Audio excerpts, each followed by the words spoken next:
Yun guys, share ko lang yung Prism kung paano gamitin sa pag live stream.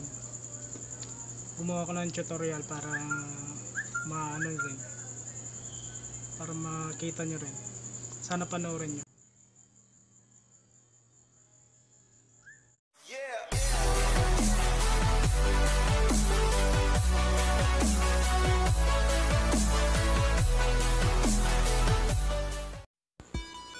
Ito yun guys, turo ko yung Prism kung paano magamit sa live stream sa YouTube.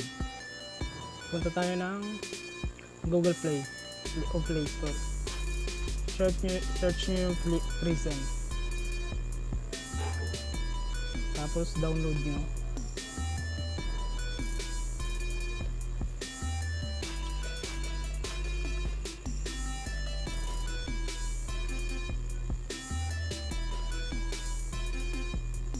Medyo slow lang yung signal ko kaya matagal ma-download.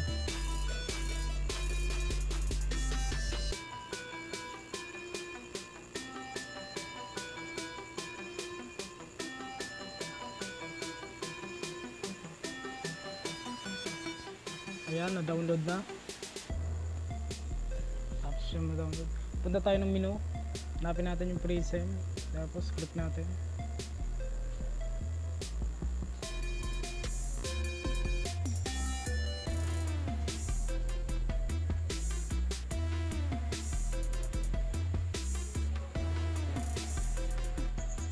Click natin yung Google yung sa gitna.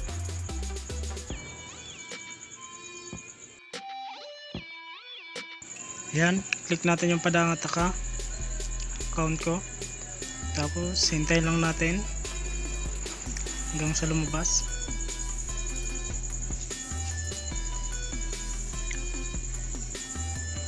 Direct na yan sa YouTube account.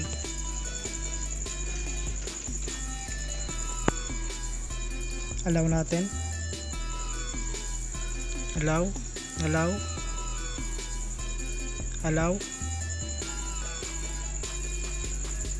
Hintayin natin.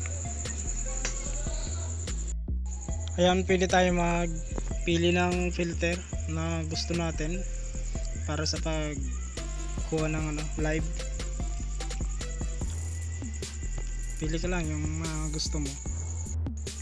Gamitin mo yan pag yung hindi ka kontento sa mukha, sa kulay. Ayan, nakapili na.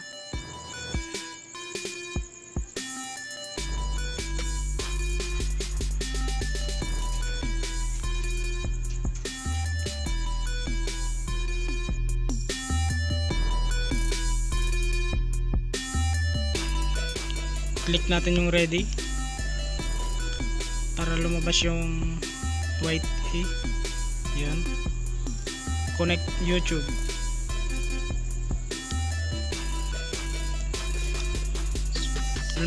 Mag sign in ka ulit gamit yung YT app mo, ay YT channel mo, Gmail.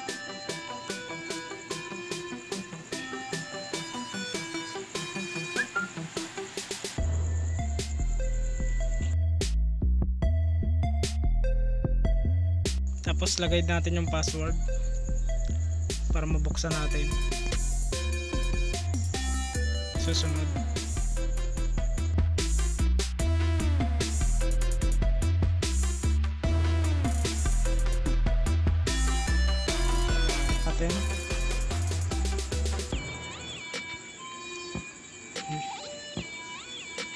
Yan, pwede na siya.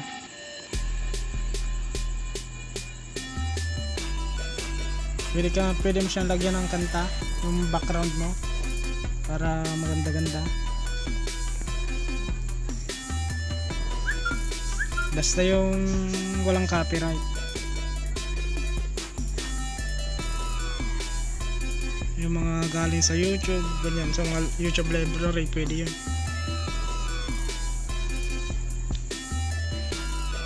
Tapos pag napindot mo yung go live, i-rotate mo yung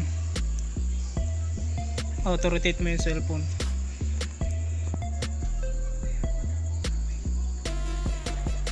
Ayan, naka-live ka na sa YouTube. yung pulang nakikita mo na nagano.